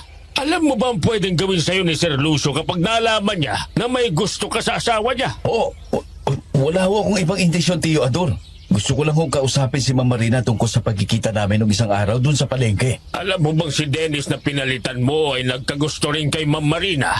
Pinagtangka niya ng masama si Ma'am Marina kaya ginulpi siya ni Sir Lucio bago pinakulong. Halos malagutan siya ng hininga sa tindi ng pambubugbog na inabot niya mula sa kamay ni Sir Lucio. Mukhang formal at disinting tao si Sir Lucio pero pagdating sa asawa niya, daig pa niya ang isang mabangis na hayop. Kaya mag-ingat ka sa pagdikit mo kay Ma'am Marina kung ayaw mong matulad ka kay Dennis. Alam ko naman ho kung saan ako lulugar, Tio Ador. Oo, nagaganda na ako kay Ma'am Marina pero hanggang doon lang yun. Wala akong balak na agawin siya sa asawa niya. Hindi naman ho ako ganun kagago. Isa pa, mukhang in love sila sa isa't isa. Duda ako kung may makapaghihiwalay pa sa kanila. Siguraduhin mo lang, Oliver, ha? Masamang kalabanin ang mga barameda.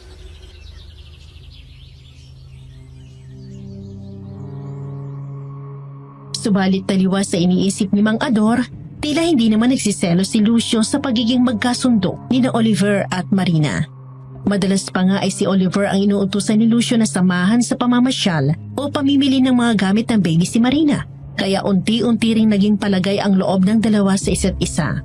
Kung may nagtatampo man, ay si Marina yon. Dahil mas madalas pa niyang kasama sa mga lakad niya sa labas ng mansyon si Oliver kesa kay Lucio.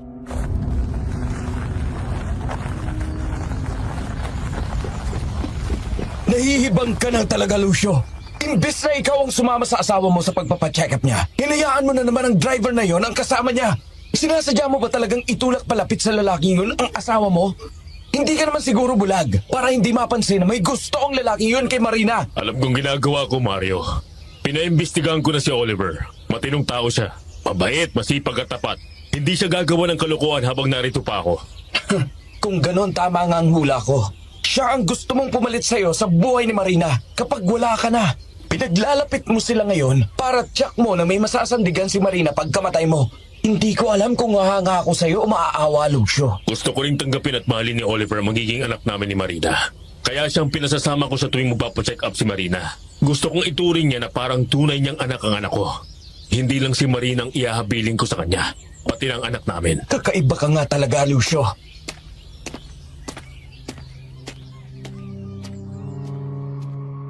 Pabilis lumipas ang mga buwan. Halos hindi namalaya ni na Marina at Lucio na papalapit na ang araw ng pagsilang ng kanilang anak. Sabik na silang mag-asawa na makita at makarga nila ang kanilang panganay na anak. At dahil papalapit na ang araw ng panganganak niya, tumira na rin sa mansyon si Teresa upang may makasamang kapamilya si Marina.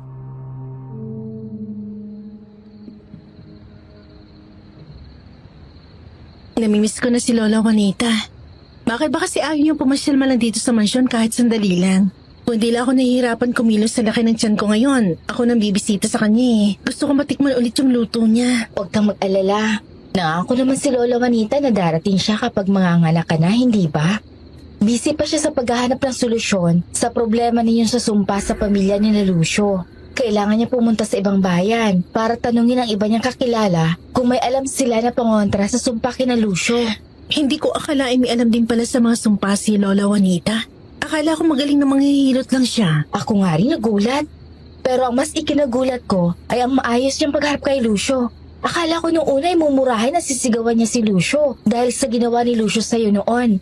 Pero ngayon parang apo na rin yung ituro niya si Lucio. Oo nga eh. Mukhang nakumbinsi siya ng pagpapakumbaba at seryosong paghingi ng tao ni Lucio. Oh, ikaw nagtitira, Teresa. Teka lang, iniisip ko pa kung alin sa queen o sa bishop ko ang iusog. Bakit ba kasi chess ito nilaro natin? Mahina ako dito eh. Magbarahan na lang kaya tayo. Sige na nga. Mamaya magdabog ka na naman kapag natalo ulit kita eh. Ang tagal namang umuwi ni Lucio mula sa opisina. Eh syempre, nag-iipon pa siya ng limpak-limpak na salapi para pamana sa magiging anak ninyo. nakita mo ba yung binili niyang rocking horse para sa playroom ng baby niyo?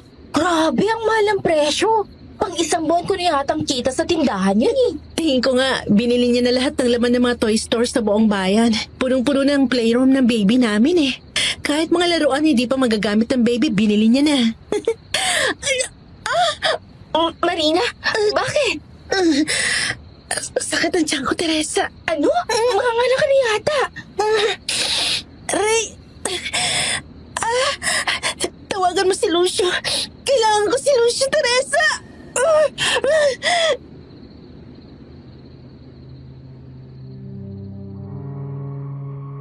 Humahangos na lumapit si Mang Ador at Oliver na palagi nakabantay kay Marina sa tuwing wala sa mansyon si Lucio. Tila alam na agad ng magtiyo ang dapat gawin dahil otomatikong binuhat ni Oliver si Marina at dinala sa sasakyan. Mabilis na sumunod naman sa kanila si Teresa na bitbit ang malaking bag na hinanda ni Marina para dalhin sa ospital. Kausap ni Teresa sa telepono si Lucio.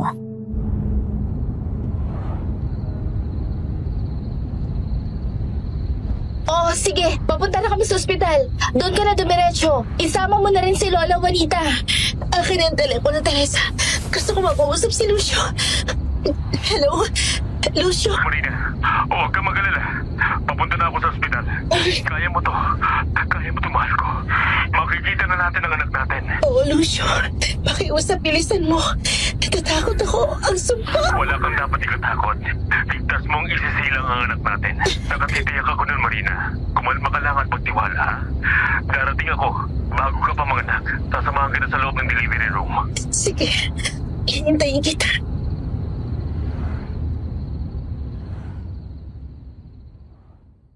Ligtas na naisilang ni Marina ang anak nila ni Lucio. Malusog, maganda at napakalakas ng iyak ng sanggol na pinangalanan nilang Martina Lucia Barameda, sunod sa pangalan ng ina ni Marina. Mula nang isilang ang sanggol, ay hindi pa nito naranasan na mahiga sa sariling kuna nito, sapagkat lagi itong karga ni na Lucio at Marina. Pareho silang ayaw mawalay sa paningin nilang anak. Hanggang makauwi sa mansyon, sa halip na sa sariling silid dito matulog ang sanggol, sa master's bedroom pinatutulog ni na Marina at Lucio ang anak. Dalawa ang yaya ng bata, kasama pa si Teresa. Pero halos na hindi mahawakan ng tatlo si Baby Martina dahil sa higpit ng pagbabantay ni Lucio sa anak. Minsan kahit pati kay Marina, ayaw ibigay ni Lucio ang sanggol.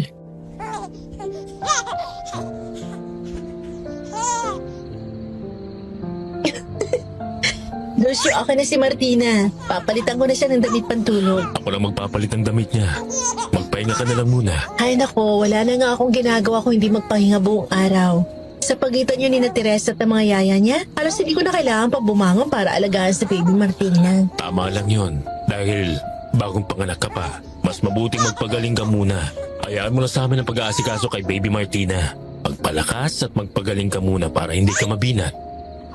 Salamat, Lucio. Para saan? Anak ko rin si Baby Martina.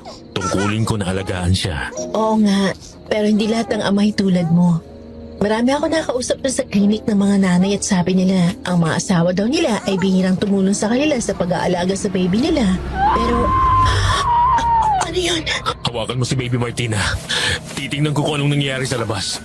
Dito lang kayo mag-ina. Papupuntahin ko dito si Mang Ador at Oliver para bantayan kayo.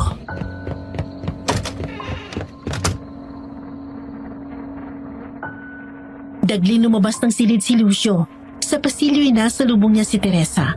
Hinihingal ito na parang napakalayo ng tinakbo nang lumapit sa kanya. Kasunod nito si Mang Ador at Oliver.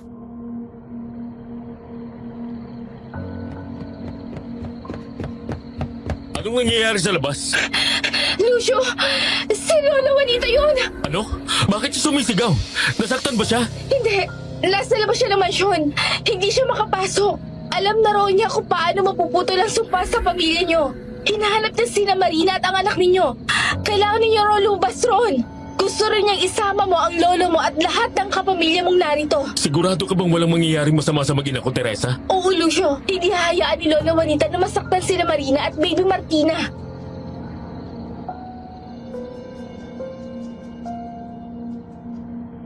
Nag-aalinlangan man na isama sa labas ang mag-ina niya, ay sinunod ni Lucio ang sinabi ni Teresa. Karga ni Marina ang sanggol nila habang nakaalalay naman si Lucio sa tabi ng asawa. Inutusan niya si Mang Ador na tawagin ang lahat ng mga kapamilya niya at palabasin sa mansyon. Kasama sina Oliver at Teresa ay nauna silang lumabas ng mansyon. Dadatan nila si Lola Juanita na nakaluhod sa gitna ng hardin. Luhaan ang matanda at puno ng hinagpis sa anyo habang nakatitig sa iganteng estatwa ng leon sa gitna ng hardin. Ipinasa ni Marina ang anak sa bisig ni Lucio. Halos sabay sila ni Teresa ang napatakbo palapit sa lola nila. Inalalayan nila sa magkabilang braso ang lola nila para makatayo.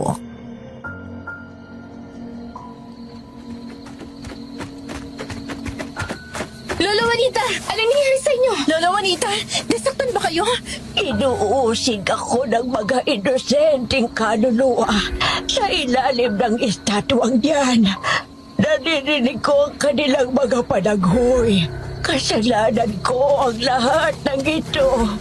Juanita, ikaw, buhay ka pa. Paano nga? Akala ko'y matagal ka nagpatay. Kilala niyo ang lola ni Marina, Lolo Antonio? Oo, dahil siya ang magkukulam na sumumpa sa ating angkan. Siya ang may kagagawa ng lahat ng dinalas natin itong nakalipas na mga dekada. Imposible. Sabi niyo ipatay ng mangkukulam na yung lolo. At saka bakit kilala niyo siya? Sanggol pa kayo ng maganap ang sumpa, hindi ba? Hanggang ngayon ay sinungaling ka pa rin, Antonio. Hindi mo sinabi sa mga apo ng apo mo na ikaw mismo ang ninuno nila na pinagmula ng sumpa. Hindi maaari yun, Lola. 2 siglo ng sumpa sa pamilya namin. Kung siyang ninuno namin na unang isinumpa, ibig sabihin ay mahigit 200 taon na ang edad niya? Bahagi ng sumpang binitawan ko na hindi siya mamamatay hanggat hindi napuputol ang sumpa. Sa tindi ng itim na kapangyarihang ginamit ko, bubalik din sa akin ang sumpa ko sa kanya na hindi siya mamamatay hanggat hindi nagwawakas ang sumpa. Nakatali sa sumpa ang buhay naming dalawa. Paano niya naatim na gawin to, Lola Juanita? Napakaraming inosenteng sanggol ang namatay dahil sa sumpa niyo. Ginawa ko yun dahil pinaslang ni Antonio ang anak namin. Sa sobrang galit at paghihinagpis ko, ginusto kong gumanti sa buong angkan niya. Paano mo nagawang paslagin ang ating anak, Antonio? Paano mo nagawa yun sa sarili mong dugot laman? Wala kang puso. Inosente ang anak natin. Isang inosente at walang buwang na sanggol ang pinaslang mo. Wala siyang kinalaman sa hidwaan ng mga pamilya natin. Wala siyang kinalaman sa nangyari sa pagitan nating dalawa. Hindi pa ba sapat na lumayo na ako sa inyo ni Isabela? Bakit kailangan mo pa kaming hanapin? Hindi ko kagustuhan ang lahat ng yun, Juanita. Pero alam mong hindi titigil ang mga nakakatanda sa angkan namin hanggat alam nilang buhay ang anak natin. Patuloy silang magpapadala ng mga tao upang tugisin at patayin kayo mag-ina. Hindi kayo magiging ligtas kahit kailan, Juanita. Sa ginawa kong pagpaslang sa anak natin, iniyak ko lang na naging mabilis at hindi na nahirapan o nasaktan pa ang ating anak. Kung ang angkang ko ang nakadakip sa inyo noon, ay tiyak na pinahirapan pa muna nila kayo bago paslangin, Juanita. Mga walang hiya kayo! Mga walang hiya kayo! Anong klase kayong mga nilalang? Anong klase kang ama, Antonio? Ikaw mismo ang pumaslang sa anak mo dahil ang may lahi siyang mangkukulam. Natatakot ang angkan mo sa mga tulad ko. Subalit mas masahol pa kayo kaysa sa amin. Patawarin mo ako, Juanita. Patawarin mo ako. Walang kapatawaran ng ginawa mo, Antonio. Ikinakwil mo ang panganay mong anak at walang awa mo siyang pinaslang para lang mapanatiling puro ang lahing albularyo ninyo. Mas matimbang sa iyo ang anak mo kay Isabela dahil sa dugo niya. Kaya isinumpa ko ang lahat ng anak ninyo. Isinumpa ko ang lahat ng kaapu-apuhan mo. Isinumpa ko silang lahat bilang kabayaran sa pagpaslang mo sa anak ko. Ang buong buhay kong pinagdusahan ang desisyon ko. Ang gabing yun, Juanita. Maniwala ka. Walang gabing hindi ako tumatangi sa bawat inusinting batang kailangan paslangin ng aking angkan. Sinumpa ko na sa sandaling magkaroon ng sarili nilang panganay na anak ang lahat ng anak ninyo ni Isabela ay magiging halimaw sila. Isang halimaw na papatay ng walang habas. Hindi na sila makababalik pa sa inyong tao. At habang buhay na silang magiging aswang. Sila ang ginusto kong maging salamin ng kahayupang ginawa mo ng gabing yon. Lucio, magiging aswang ka? Ang kailangan lang nilang gawin para hindi tuluyang maging aswang ay paslagin nila ang panganay nilang anak. Tulad ng ginawa ni Antonio ng gabing paslagin niya ang panganay niyang anak. Buhay ng panganay na anak, kapalit ng buhay ng ama. Pinangkinang sumpa ko ang lahat na buhay ng panganay sa kanila.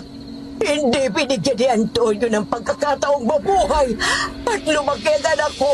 Kaya hindi ko rin binigyan ng pagkakataong mabuhay at lumaki ang lahat ng panganay sa kanya.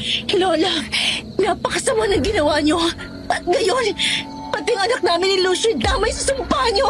Kaya ako narito ngayon, Marina, upang tuluyan ang putulin ang sumpa na noong pa dapat nagwakas. Kung hindi lang nasaid lahat ng kapangyarihan ko matapos kong isumpa ang mga barameda, matagal ko nang binawi ang sumpa. Sa loob ng mahabang panahon ay wala akong ginawa kung hindi humanap ng solusyon. Pinagsisisihan ko ang ginawa ko, Marina. Nang humupang galit at hinagpis ko, labis kong pinagsisisihan ang lahat ng ginawa ko. Paano matatapos ang sumpa, Lola Juanita? Ang kusang loob na pag-aalay ng buhay ng dalawang taong pinagmula ng sumpa, Lucio. Kusang loob? Ibig sabihin ay kailangang ialin yung dalawa ni Don Antonio ang buhay niyo at matatapos ang sumpa? Yun ang natuklasan ko sa mangkukulab na nakausap ko sa bayang pinanggalingan ko.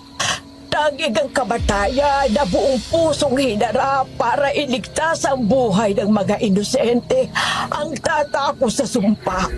Kailangan naming mamatay ni Antonio mula sa sarili naming mga kamay.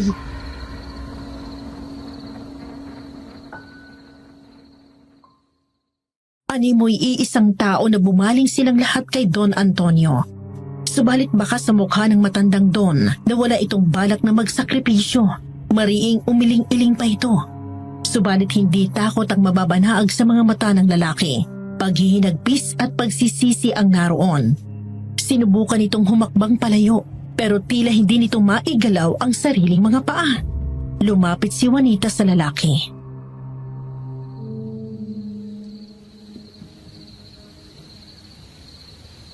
Hindi ako mapayag. Ayoko mamatay. Ayoko mamatay. Tayong dalawa ang may kagagawa ng lahat ng nangyaring ito, Antonio. Oras na para pagbayaran natin ito. Pag-iusap, alang-alang sa apo nating dalawa. Magpahinga na tayo, Antonio. Juanita, ayokong mamatay, Juanita. Hindi ko kaya. Antonio. Hindi ako takot mamatay pero hindi ko kaya. Hindi ko kayang harapin ang anak natin sa kabilang buhay. Gabi-gabi ko siyang nakikita sa panaginip ko, Juanita. Umiiyak siya at humihingi ng tulong sa akin. Nakataas lagi ang mga kamay niya sa akin, Juanita. Buo ang tiwala niya na magpakarga sa akin. Akala niya ligtas siya sa mga bisig ko. Pero sa tuwing hahawakan ko siya, nakikita ko ang pagdanak ng dugo niya sa mga kamay ko. Hindi ko siya mahaharap, Juanita. Hindi ko kaya. Walang kapatawaran ang ginawa ko sa anak natin. Paano ako hihingi ng tawad sa isang kasalanang walang kapatawaran? Isang anghel ang ating anak Antonio. Hindi ko sigurado kung makikita pa natin siyang muli sa pupuntahan natin. Walang bahidudungis ang kanyang kainosentihan. Marahil sa susunod na buhay niya ay ibibigay na siya ng langit sa mga magulang na mas karapat dapat para sa kanya. Sana ay ganun niya. Mas matatanggap ko pa yun kaysa muling makaharap siya. Kontento na akong malaman na hindi na tayo magiging magulang niya sa susunod niyang buhay. Magpahinga na tayo sa mundong ito, Antonio. Oo, Juanita.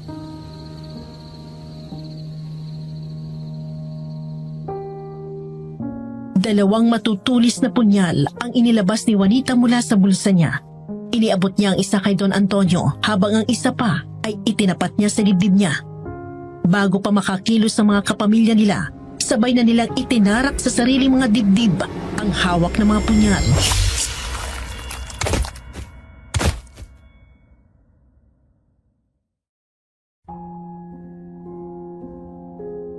Napahiyaw sa gulat at tinagpis sina Marina at Teresa nang bakit ang bumagsak sa lupa ang walang buhay na katawan ng lola nila.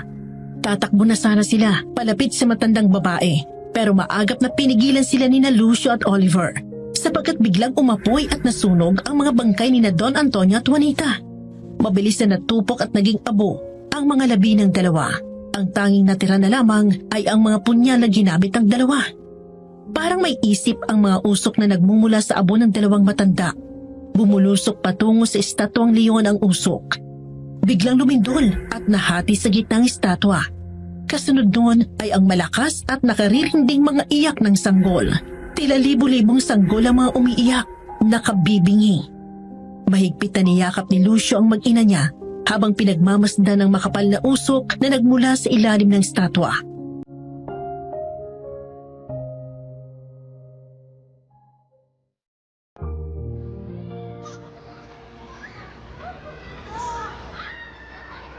Maya-maya pa, naging hagik-hik at tawa ng mga sanggol at mga bata ang matinis na mga iyak. Hindi nila mabilang ang maliliit na aninong tila naglalaro at naghahabulan sa hardin. Hindi natagal at unti-unti na rin naglaho ang mga yon.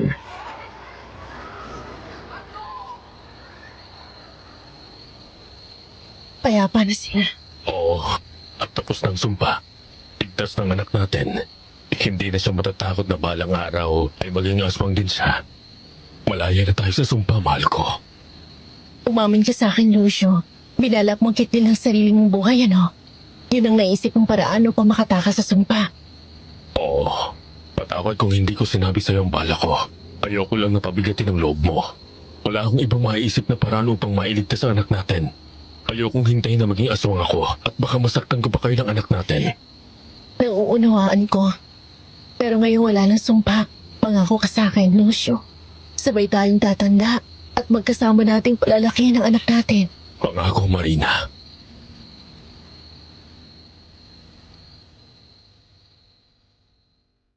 Matapos ang gabing yon ay ipinahukay ni Lucio ang mausoleum at inilipat sa sementeryo sa likod ng simbahan ang lahat ng mga puntod ng ninuno niya.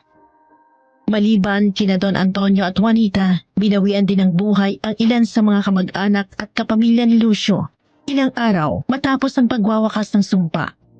Ayon sa autopsy, ay atake sa puso ang dahilan ng pagkamatay ng mga yon. Tanging ang mga kamag-anak ni Lucio na wala pang anak ang hindi tinablan ng epekto ng pagkawala ng sumpa. Lahat ng ama na pumaslang sa kanilang mga panganay na anak ay isa-isang namatay. Sa huli, natupad pa rin ang hula noon na ang anak ni Juanita at Antonio ang magiging dahilan ng labis na pighati at pagdurusa ng kanilang mga angkan. Sa ngayon ay masayang namumuhay sina Lucio at Marina Miss Ami. Si Teresa naman ay nakapangasawa ulit. Nakatuluyan niya si Oliver. Nananatili sa mansyon si Mang Ador pero hindi na siya mayordomo. Itinuturing na siyang kapamilya ng mga Barameta. Hanggang dito na lang, Miss Ami, at maraming salamat sa inyong pakikinig. Muli ako po si Tinay, ang batang inampon at pinalaki ni Nanay Teresa at Tatay Oliver. Tiyahin at tiyuhin ko sina Tita Marina at Tito Lucio. Marami pa akong pinsan bukod kay Martina. Nagkaroon pa ng 5 anak sina Tita Marina at Tito Lucio. Kaya palagi maingay at magulo sa loob ng mansyon kung saan nakatira kaming lahat. Puno yun lagi ng tawanan at halakhakan ng mga bata.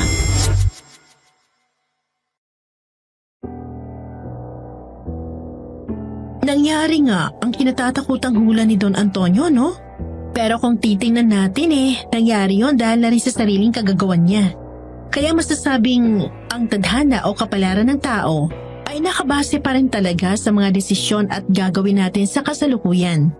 Hindi tayo pwedeng umasa sa hula kung may gusto tayong iwasan o kaya ay makamit sa hinaharap. Tayo mismo ang dapat magpasya at kumilos. Maraming salamat sa inyong pakikinig, mga giliw namin taga-subaybay.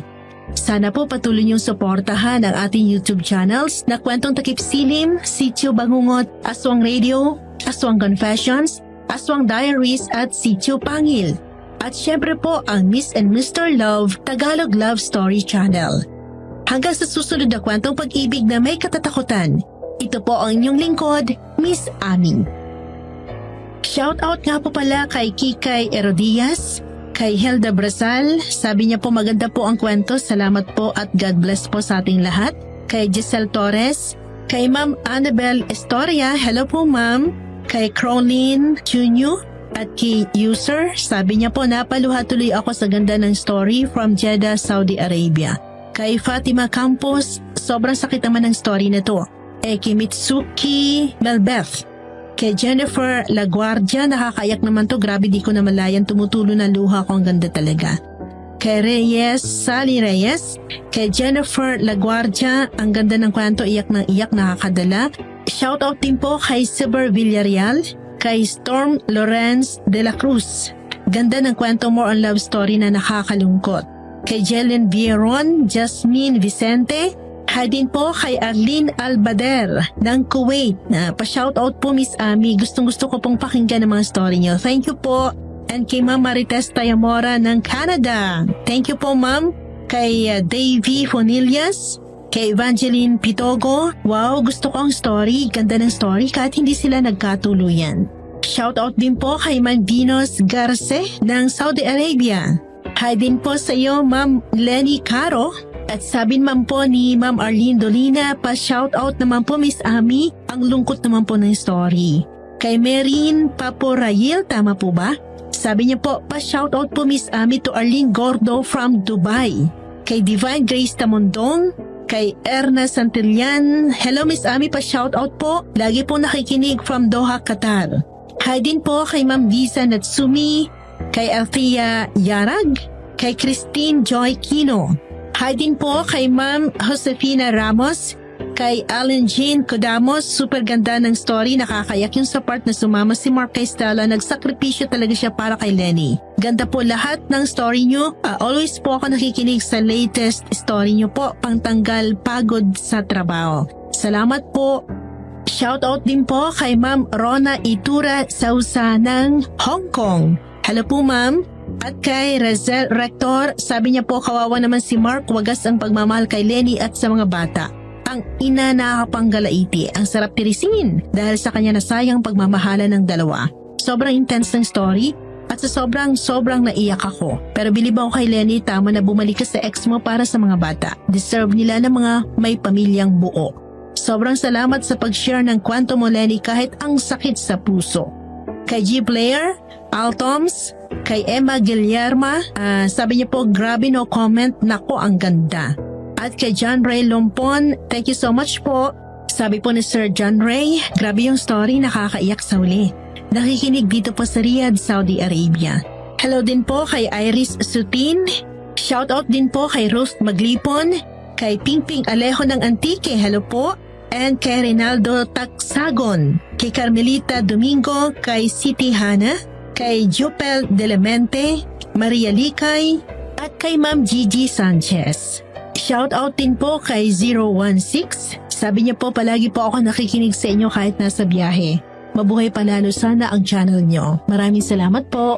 Hi din po kay Maria Likay ng Lapu-Lapu City. Lagi po siya nakikinig at nakasubaybay. Ganon din po kay Home FC.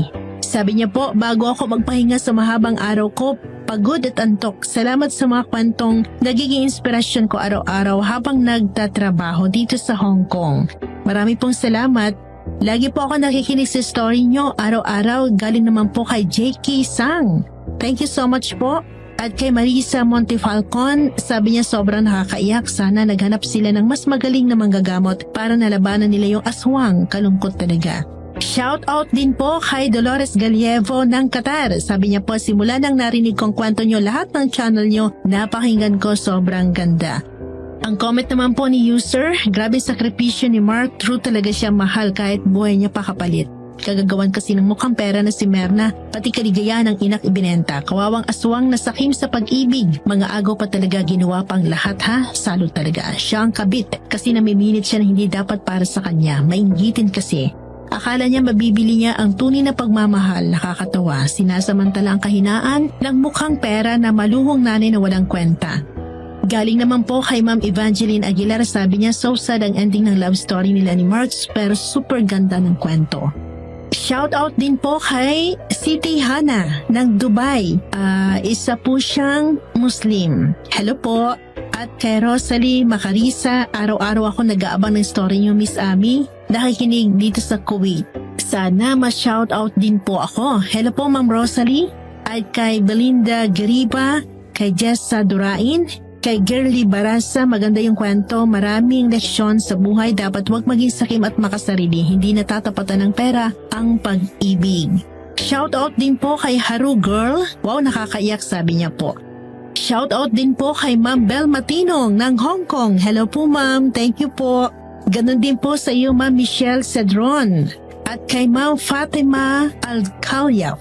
Shout out din po kay Bisaya ni Dizay. Good morning, Miss Ami. Sabi niya po, pagkagising play na agad habang nagkakape at gumagawa ng gawaing bahay. At sabi naman po ni Ma'am Criselda Manliguez, grabe ng story, ganda, napaiyak ako sa love story ni Mark at Lenny. Kay Marific Tadefa ng Qatar, hello po sa inyo, Ma'am. At kay Ma'am Rowan Galindo, grabe ang ganda ng kwento, Miss Ami. Yan, thank you po. Shout out din po kay Ma'am Freya Dakat. Sabi niya ang ganda ng story, Miss Ami, okay lang kahit hindi sila nagkatuluyan. At kay Ria Ferrubio, Ma'am, hello po. Shout out din po kay Jesus Mercader Alegre. Maraming salamat po sa walang sawang pakikinig at pagsuporta. Hello din po kay Ma'am Marisa Belda. Sabi niya, Miss Ami, na-confused ako. May babae pala na mayaman pero siya yung bumibili ng lalaki. For real life, as I know, silang mayayaman ang hinahabol ng lalaki pero ang kwentong ito ay sad. Hi din po kay Sir J. Landagan, kay Simpleng Tao at kay Ma'am Charinay. Hello po! Thank you so much po sa walang sawang pagsuporta at pakikinig sa ating pong mga channel. God bless!